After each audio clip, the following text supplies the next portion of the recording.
자, SKT 유심 해킹 사태 이후로 많은 분들이 유심 교체의 필요성을 잘 알고 있지만 지금 주민번호랑 이름, 주소 이런 사적인 정보들은 다른 곳에서 이미 싹 다 빠져나갔는데 이건 잘 모르고 계시는 분들이 많아서 준비해봤고요. 지금 당장 여러분들 휴대폰에서 이 앱이 있는지 확인해 보셨으면 좋겠어요. 먼저 이 앱들의 공통점은 뭘까요? 맞습니다. 이 앱들은 모두 중국에서 만들어진 앱이라는 점인데요. 하지만 최근에 이 앱들 모두 사용자들의 개인정보를 무단으로 유출해서 지금 난리가 났습니다.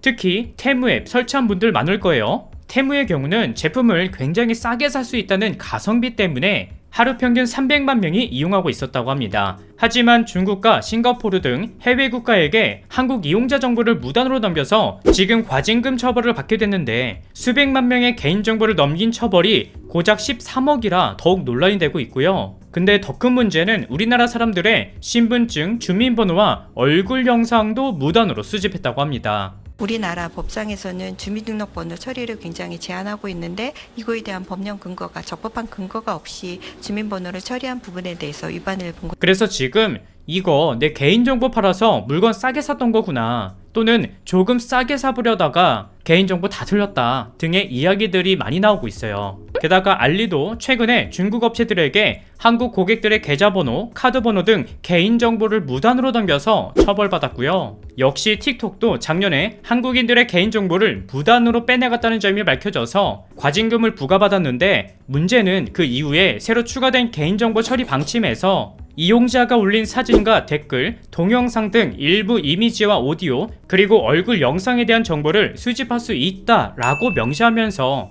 동의하지 않으면 가입을 할 수 없도록 바꿨습니다. 그럼 왜 중국 앱이 문제가 되느냐? 바로 지난 2017년 중국이 만든 국가정보법 때문인데요. 개정된 법을 살펴보면 필요에 따라 해외의 개인이나 단체 또는 개인이 소유한 차량과 휴대폰, 건물 등 얼마든지 중국에서 조사할 수 있다는 내용을 담고 있다고 합니다. 그러니까 중국이 마음만 먹으면 전 세계 누구든지 다 감시할 수 있고 중국에서 만든 앱들도 모두 중국이 관리한다는 거죠. 게다가 실제 중국에서 만든 어느 게임의 경우는 사용자의 동의를 구할 필요도 없이 개인정보를 수집하겠다는 내용의 약관이 있어 큰 화제가 되었는데요. 만약 내 정보를 주기 싫어서 약관에 동의하지 않으면 역시 게임 진행 자체가 되지 않습니다. 하루에도 수십 개씩 양산형으로 올라오고 있는 중국 앱 상당수가 우리가 몰랐을 뿐이지 실제 개인정보 수집에 대한 강제성을 띈 앱들이 많아서 주의하라고 경고하고 있는데요. 모든 중국 앱들이 전부 다 그런 건 아니지만 전문가들은 만약 우리의 목소리와 얼굴 등의 정보가 중국으로 유출된다면 개인정보를 악용한 범죄 위험성이 이전보다 더 심각해질 우려가 있다고 지적하고 있습니다. 그럼 중국 앱만 조심하면 되냐? 아니에요. 무료 VPN, 이거 굉장히 위험합니다.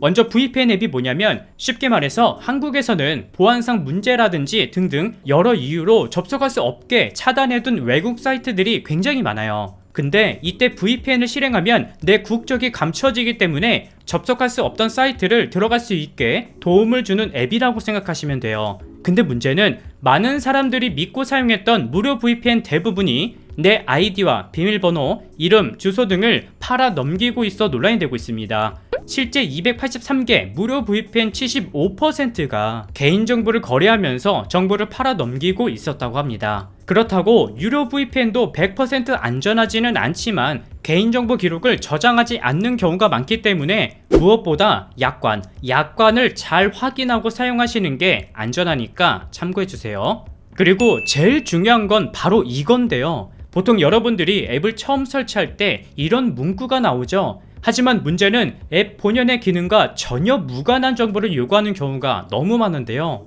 예를 들어 카메라 앱은 카메라와 저장 공간 권한이 기본적으로 필요하지만 간혹 전혀 상관없는 전화나 문자, 주소록 등의 접근 권한을 요구하는 경우가 많아요. 한번 확인해 볼게요. 먼저 휴대폰 톱니바퀴를 눌러서 설정창을 열어주세요. 그리고 설정창에 있는 검색 돋보기를 클릭하고요. 권한 관리자라고 검색해주세요. 띄어쓰기 해주셔야 됩니다. 그럼 애플리케이션 권한 관리자라고 이렇게 항목이 나올 거예요. 이곳을 클릭해주세요. 클릭하면 마이크, 위치, 통화 기록까지 지금 앱들이 어떤 권한들을 사용하고 있는지 한눈에 볼 수 있는데요. 저는 제 연락처를 클릭해 볼게요.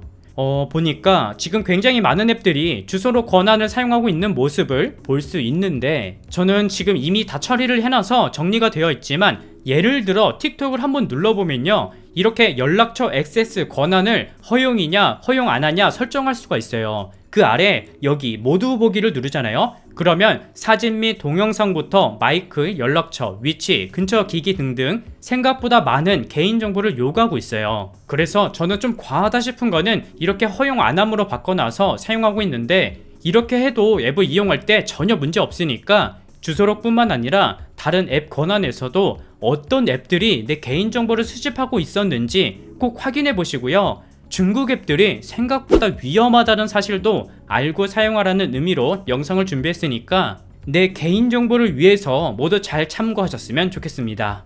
오늘은 여기까지 준비했고요. 저는 다음 영상에서 다시 인사드릴게요. 시청해 주셔서 감사합니다.